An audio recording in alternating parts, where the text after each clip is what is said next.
Hello बच्चों, आप लोग कैसे हैं? आपको मेरे चैनल पे स्वागत है। मैं आज बायोलॉजी का फर्स्ट चैप्टर पढ़ाने वाली हूँ। आइए क्वेश्चन पे। जे फर्स्ट चैप्टर बायोलॉजी जीव विज्ञान फर्स्ट चैप्टर विजय प्रक्रम पोषण लाइफ प्रोसेस एंड न्यूट्रिशन। ठीक है। जे प्रक्रम लाइफ प्रोसेस क्या है? जे वह सारी क्रियाएं जिनके द्वारा जीवों का अनुरक्षण मेंटेनेंस होता है जे प्रक्रम कहलाते हैं। जे प्रक्रम क्या है? जीवों का अनुरक्षण होता है। जैसे कि हम लोग कोई भी चीज मतलब करते ये अनुरक्षण करते हैं, मेंटेनेंस होता है, जे प्रक्रम कहलाते हैं। जे प्रक्रम 4 प्रकार के होते हैं: पोषण, न्यूट्रिशन, शोषण, रेस्पिरेशन, परिवहन, ट्रांसपोर्टेशन, उत्सर्जन, एक्सक्रीशंस। ठीक है। पोषण क्या है? वह विधि जिससे जीव भोजन के रूप में पोषक तत्वों को ग्रहण कर उसका उपयोग करते हैं और उसे पोषण कहलाते हैं। पोषण क्या है? जो जीव भोजन के रूप में पोषक तत्वों का क्या करते हैं? मेंटेन ये करते हैं।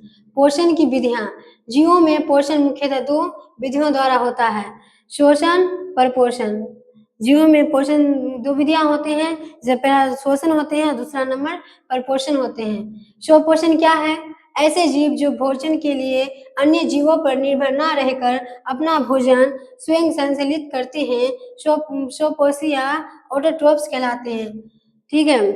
स्वपोषी क्या है? जो अपने पे निर्भर करते हैं और किसी पर निर्भर नहीं करते, खुद अपना भोजन स्वयं बनाते हैं। आइए एग्जाम्पल में क्या है?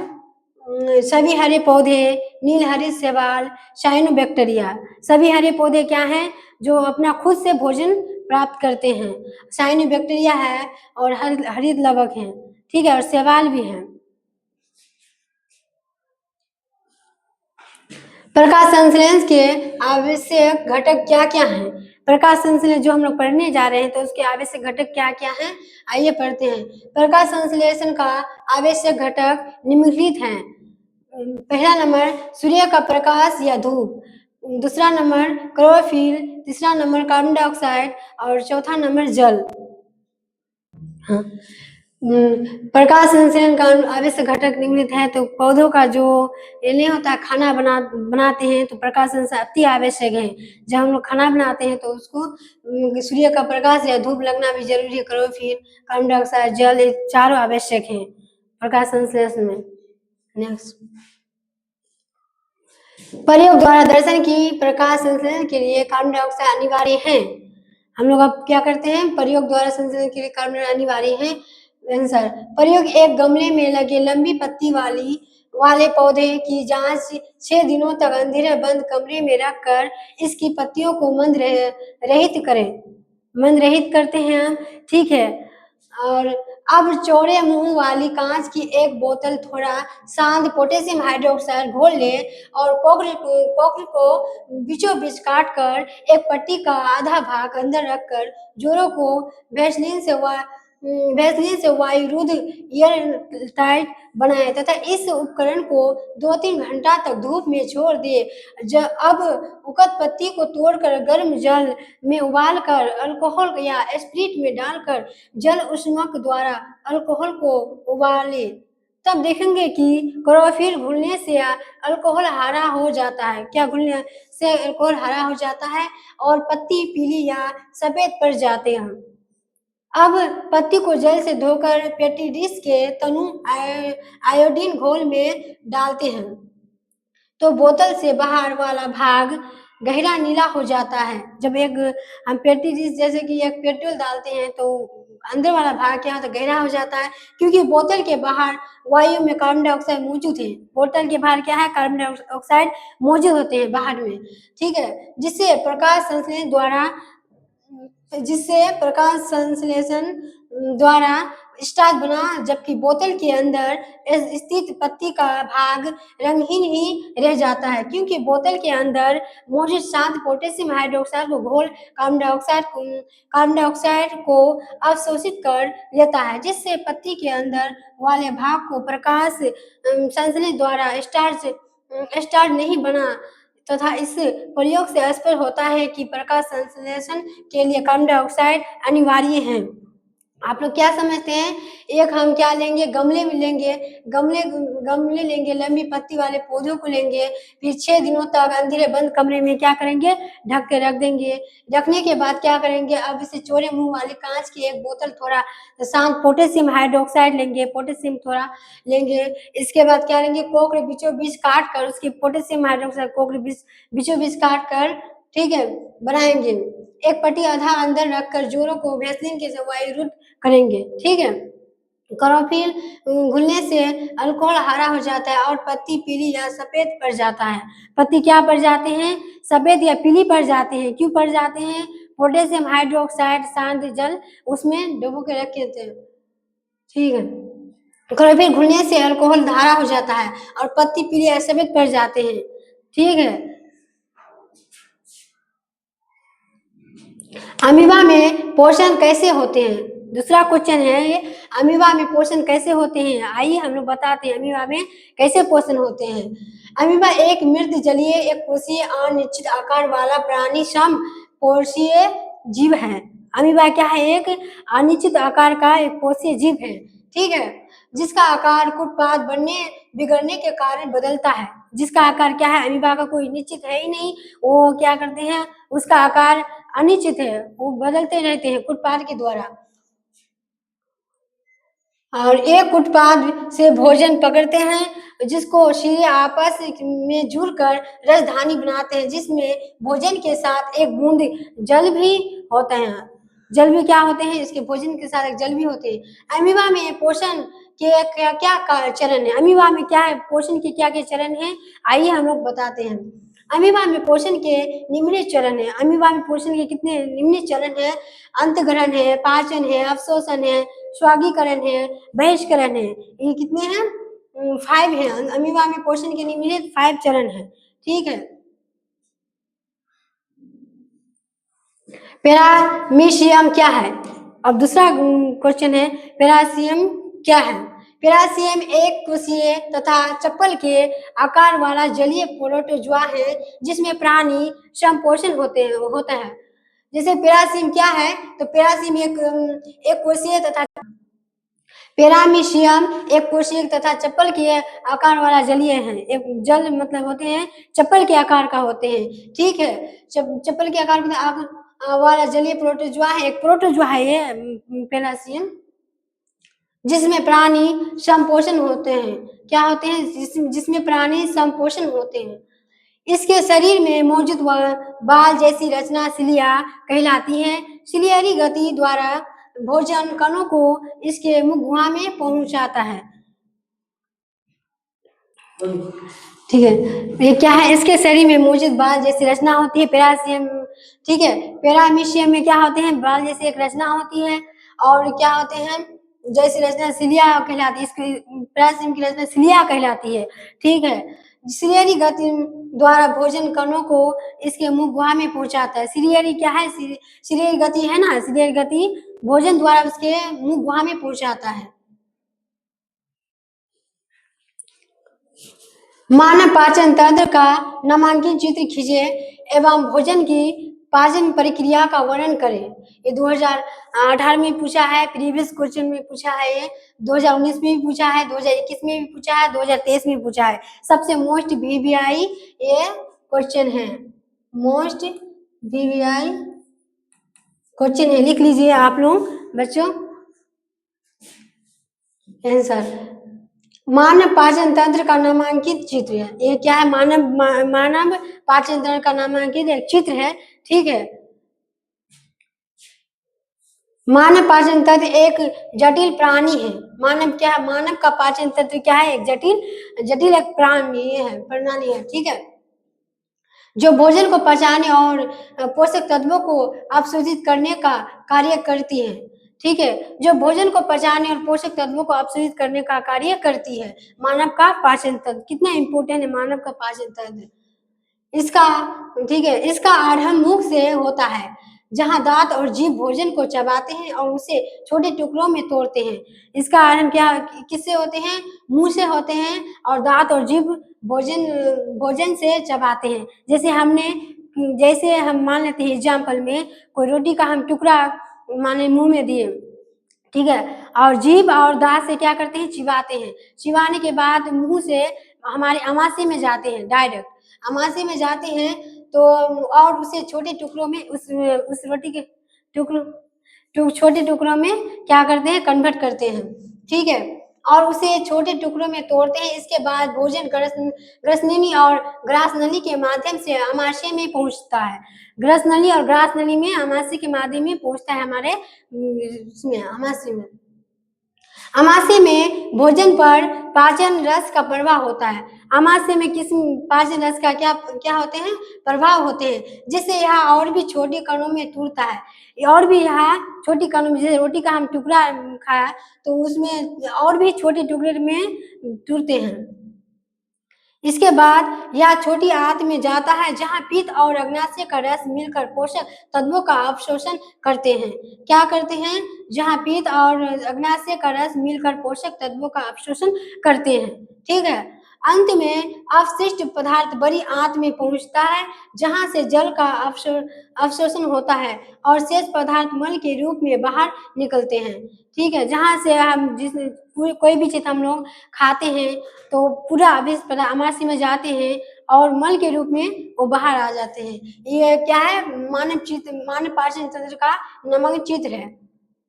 ये क्या है? मेरा मुख है, ठीक है। लाल ग्रंथि है, ये ग्रास नली है, ये पहलिया है, ये अमाशय है, ये अग्नाशय है, कोलन है, ये रेक्टम है, ठीक है। अपेंडिक्स है ये, और ये छोटी आंत है, और पित्त की थैली है यहाँ पे, और यकृत है यहाँ पे, और डायाफ्राम यहाँ पे है, टेकिया यहाँ पे है। ये टेकिया क्या है? यहाँ पे है। डायाफ्राम यहाँ पे है, यकृत यानी लीवर यहाँ पे है, ठीक है। कोई भी हम चीज खाते हैं तो पचाने का काम पहले कौन करते हैं? तो छोटी आंत करते हैं, ठीक है। ये अपेंडिक्स है। कोशिका और सेल क्या है? ठीक है, कोशिका को इंग्लिश में क्या कहते हैं? सेल कहते हैं, ठीक है। सजीव के शरीर की रचनात्मक एवं क्रियात्मक इकाई कोशिका कहलाते हैं। सजीव के शरीर में क्या होते हैं? क्रियात्मक एवं रचनात्मक क्या कहलाते हैं? सेल कहलाते हैं, ठीक है। सजीव के लक्षण को लिखे। ये बहुत ही मोस्ट वीवीआई क्वेश्चन है। आप लोग यहाँ पे क्या कीजिएगा, ये हम लिख के दे रहे हैं आप लोगों को बच्चों, आप लोग लिख लीजिएगा। ये बहुत याद करना है, इसको रखना, और यही आएगा शायद इस बार 2017 का है, 17 में भी यही आया था, 2021 में भी आया था, और 2025 में भी आएगा शायद। सजीव, ठीक है, सजीव एक क्वेश्चन है। सजीवों के लक्षण को लिखे। सजीवों के क्या क्या लक्षण है? जैसे मनुष्य हो गया, या और भी गाय हो गया, बकरी हो गया, सजीवों के लक्षण को लिखे। पहला नंबर, सजीव गति करते हैं। सजीव क्या करते हैं बच्चों? सजीव गति करते हैं। कैसे गति करते हैं? जैसे हमने चला फिरा, या कुछ हमको प्यास लगी है, मैंने एक बोतल का पानी लिया, पिया, तो क्या क्या कर रहे हैं? सजीव का ही काम कर रहे हैं ना। दूसरा नंबर में है, सजीवों को भोजन, वायु और जल की जरूरत होती है। सजीवों को क्या क्या जरूरत होती है? भोजन और जल की जरूरत होती है, ठीक है। आप लोगों को आप जैसे कि कोई भी हो, सजीवों को भोजन और जल की अगर नहीं मिलेगा उसको जल और भोजन, तो वो क्या मरेगा नहीं। इसलिए बोलते हैं सजीवों को भोजन और जल की जरूरत होती है। और तीसरा नंबर में क्या है? ये सांस लेते हैं और प्रजनन भी कर सकते हैं। ये क्या करते हैं? सांस भी लेते हैं और प्रजनन भी कर सकते हैं। एग्जाम्पल में मनुष्य भी है, और भी है ढेरी। और चौथा नंबर क्या है? सजीव अपने आसपास के परिवर्तनों के प्रति अभिक्रिया दर्शाते हैं। सजीव अपने आसपास के क्या परिवर्तनों के प्रति अभिक्रिया दर्शाते हैं, ठीक है। बहुत सारा परिवर्तन है, चलना फिरना, उठना बैठना, ठीक है, हाथ फिसल गया तो उठ लेना, वही है सजीवों के लक्षण है, ठीक है। मृतजीवी पोषण क्या है? 2023 में आया था, ये मोस्ट वीवीआई है, आप लोग इसको रख लेना। मृतजीवी पोषण क्या है? 2023 में पूछा गया है, ठीक है। ये भी मोस्ट वीवीआई है, लिख लेना यहाँ पे, वीवीआई है। आप लोगों को इस क्वेश्चन को याद करना है। ठीक है, आंसर है वह पोषण जिसमें जीव मृत जंतुओं को और पौधों से अपना भोजन घुलित कार्बनिक पदार्थ के रूप में शरीर की सतह से विसरण द्वारा अवशोषित करते हैं, मृतजीवी पोषण कहलाते हैं तथा ये जीव मृत जीव कहलाते हैं। ठीक है, मृत जीवी पोषण क्या है आज हम लोग पढ़ेंगे। वह पोषण जिसमें मृत जीव जंतुओं को अपना ये करते हैं, भोजन करते हैं। ठीक है, कार्बन डाइऑक्साइड के रूप में शरीर की सतह से विसरण द्वारा अवशोषित करते हैं, अवशोषित यानी ऑब्जर्वेशन करते हैं, अवशोषित को इंग्लिश में ऑब्जर्वेशन कहते हैं। हमारे शरीर में जैसे हमने भोजन खाया तो उसमें ऑब्जर्वेशन हो गया, मिल गया, घुल मिल गया, वैसे ही मृत जीवी पोषण कहलाते हैं, तो इसे जीव मृत जीव कहलाते। जैसे एग्जाम्पल में क्या है, कवक है, जीवाणु है, कुछ प्रोटोजुआ है। ठीक है, कुछ प्रोटोजुआ है। और क्वेश्चन दूसरा है, मृतजीवी पोषण का महत्व को लिखिए। मृतजीवी पोषण को महत्व लिखिए आप लोग भी। आंसर, मृतजीवी पोषण पर्यावरण के लिए काफी महत्वपूर्ण है। मृतजीवी पोषण क्या है, पर्यावरण के लिए काफी महत्वपूर्ण है, क्योंकि मृतजीवी पोषण में बहुत सारा ये होते हैं, घुल मिल होते हैं। मृतजीवी पोषण पर्यावरण के लिए काफी महत्व है, क्योंकि इसमें मृतजीवी सड़े गले पदार्थ को अपघटित कर मूल तत्वों में बदलते हैं, जिससे पर्यावरण साफ होता है। इसलिए मृतजीवी को अपघटित भी कहते हैं। मृतजीवों को क्या कहते हैं, अपघटित भी कहते हैं। पर्यावरण साफ होते हैं मृतजीवी पौधों से। ठीक है, मृतजीवी क्या होते हैं, पोषण से पर्यावरण साफ होते हैं, तो इसको दूसरा नाम क्या कहते हैं, अपघटित भी कहते हैं इसको। ठीक है, जिससे पर्यावरण साफ होता है। जो प्रकृति में भूजैव रासायनिक चक्र चलायमान रखते हैं और जटिल यौगिक को सरल यौगिक में बदलते हैं। ये क्या है, जो प्रकृति में रासायनिक चक्र चलायमान रखते हैं इसको, और जटिल यौगिक को सरल यौगिक में बदलते हैं। जटिल यौगिक माने कि कठिन यौगिक है। ठीक है, आइए नेक्स्ट क्वेश्चन। परपोषण या परपोषी क्या है, 2023 में पूछा गया प्रश्न है। इसको आप जरूर याद कीजिएगा अगर मिलेगा तो टाइम। ये भी लिख लीजिए, मोस्ट बीबीआई क्वेश्चन है।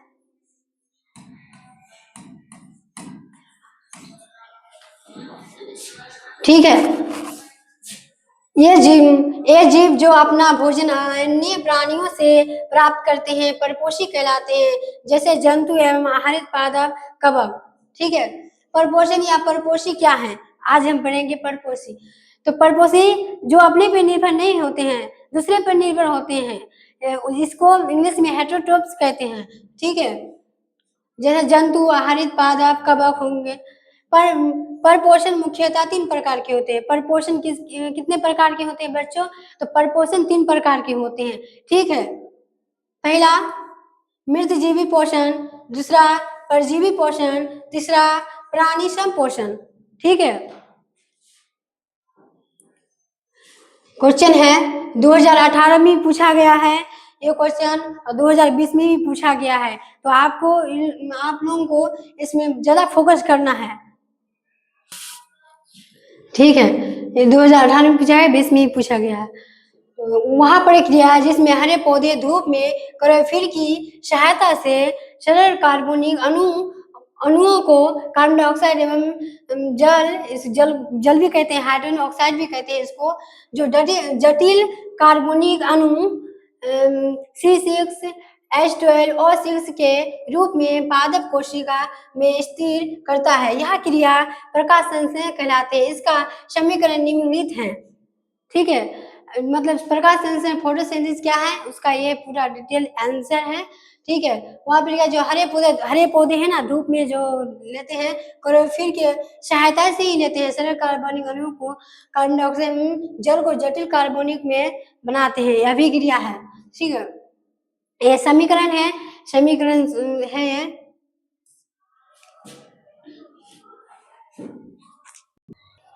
ये समीकरण है। ठीक है, तो 5 कार्बन डाइऑक्साइड प्लस 6 जल।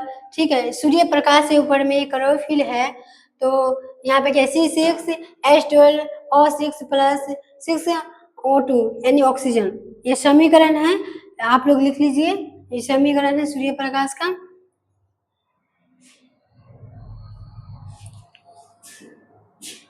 प्रकाश संश्लेषण के लिए क्लोरोफिल आवश्यक क्यों है? 2020 में पूछा गया प्रश्न है, ठीक है, VVI है।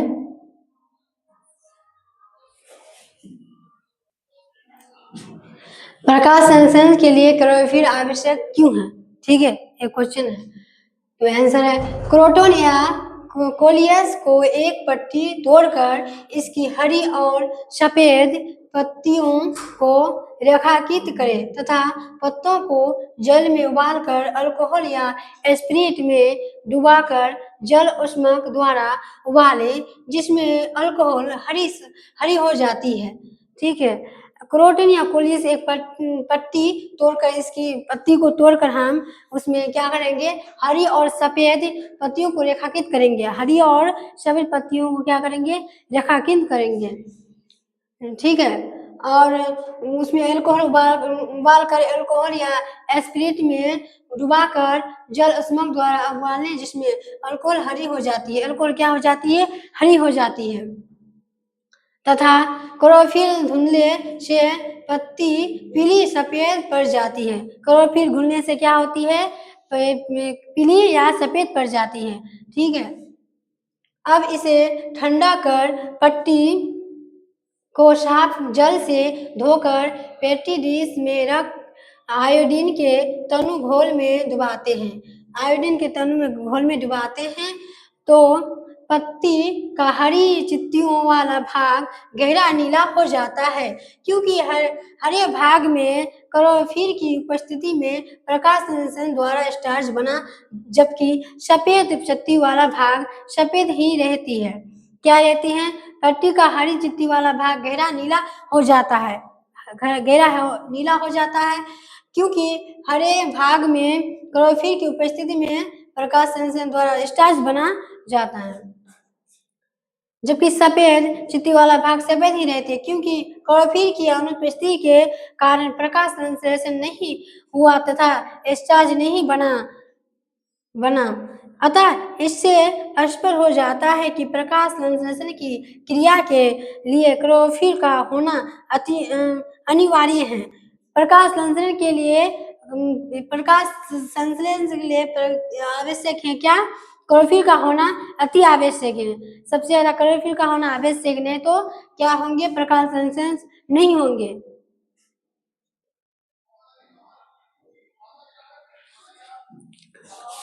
पोषण, अब हम लोग पढ़ेंगे पोषण के बारे में। पोषण क्या है, 2024 में पूछा गया प्रश्न है, ये इनको आप लोग रख लीजिएगा, यही आएगा शायद प्रीवियस क्वेश्चन का। पोषण क्या है, आंसर है वह विधि जिससे जीव भोजन के रूप में पोषक तत्वों को ग्रहण कर उसका उपयोग करते हैं, उसे पोषण कहलाते हैं। वह विधि जिससे जीव भोजन, ठीक है, वह विधि जिससे जीव भोजन के रूप में पोषक तत्वों को ग्रहण करते हैं, ठीक है। फिर से, जीवों के लिए पोषण अनिवार्य है क्यों, ठीक है, हर जीवों के लिए पोषण अनिवार्य है, ठीक है, हम है या कोई और है उनके लिए अनिवार्य है, तब तो एनर्जी चलेगी, तब तो होगा। इसलिए क्या है, 2023 में पूछा गया एक प्रश्न है, ठीक है। जैविक प्रक्रियाओं के संचालन, वृद्धि, टूट फूट को रोकने आदि कार्यों के लिए जीवों को ऊर्जा की आवश्यकता होती है। जैविक प्रक्रिया में क्या होते हैं, जीवों को, ठीक है, संचालन, टूट फूट जाती रोकने के लिए जीवों को ऊर्जा की आवश्यकता होती है। जीवों को ऊर्जा की आवश्यकता होंगी तभी तो वो चल पाएंगे, फिर पाएंगे। ऊर्जा प्राप्त करने के लिए खाद्य पदार्थ की जरूरत होती है। ऊर्जा प्राप्त करने के लिए क्या जरूरत होती है, खाद्य पदार्थों की जरूरत होती है, जो पोषण की क्रिया से जीव प्राप्त करते हैं, जो पोषण की क्रिया से जीव प्राप्त करते हैं, ठीक है। अतः इसलिए जीवों के लिए पोषण अनिवार्य है, जीवों के लिए अनिवार्य है क्या, पोषण, ठीक है। पोषण इतना महत्वपूर्ण क्वेश्चन है कि पोषण से ही क्वेश्चन आएगा, ठीक है। जैविक क्रिया परिक्रिया संचालन की टूट फूट जाती है।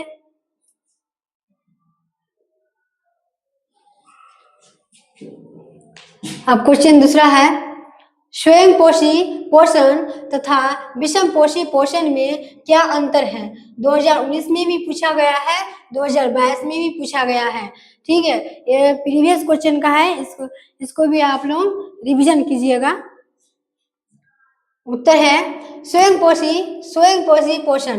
ठीक है, इसमें जीव जैसे पौधे अपने भोजन का निर्माण सरल अकार्बनिक पदार्थों जैसे जल और कार्बन डाइऑक्साइड से करते हैं। स्वयंपोषी क्या करते हैं, जैसे पौधे हो गया, भोजन अपने सरल अकार्बनिक से ठीक है, कार्बन डाइऑक्साइड से भोजन करते हैं।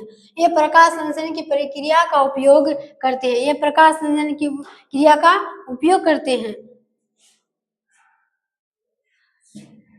जिसमें सूर्य की ऊर्जा का उपयोग करके अपने लिए भोजन बनाते हैं। सूर्य इसके लिए क्या जल भी आवश्यक है, क्लोरोफिल भी आवश्यक है इसमें, और सूर्य का प्रकाश भी आवश्यक है। ठीक है, कार्बन डाइऑक्साइड भी आवश्यक है, चारों आवश्यक है। तो इसमें जो सूर्य की ऊर्जा का उपयोग करते हैं उनके लिए भोजन बनाते हैं। विषमपोषी पोषण, इसमें ही आ गया विषमपोषी पोषण। इसमें जीव जैसे जानवर अपने भोजन के लिए अन्य जीवों पर निर्भर रहते हैं। ये जीव अपने लिए भोजन को सीधे या अप्रत्यक्ष रूप से अन्य जीवों से प्राप्त करते हैं, जैसे मांसाहारी और शाकाहारी जीव। विषमपोषी क्या है, विषमपोषी इसमें जीव अपने जानवर जैसे जानवर हो गए, वे दूसरे पे आश्रित रहते हैं, अपने पे आश्रित नहीं रहते हैं। ठीक है, वो अपने दूसरे के लिए आश्रित रहते हैं, अपने भोजन के अन्य जीवों पर निर्भर रहते हैं। ये जीव अपने लिए भोजन को सीधे या अप्रत्यक्ष रूप से अन्य जीवों पर प्राप्त करते हैं, जैसे मांसाहारी और शाकाहारी जीव। ठीक है बच्चों, आज के लिए इतना ही अब काफी है, और कल पढ़ाएंगे बायोलॉजी का दूसरा चैप्टर।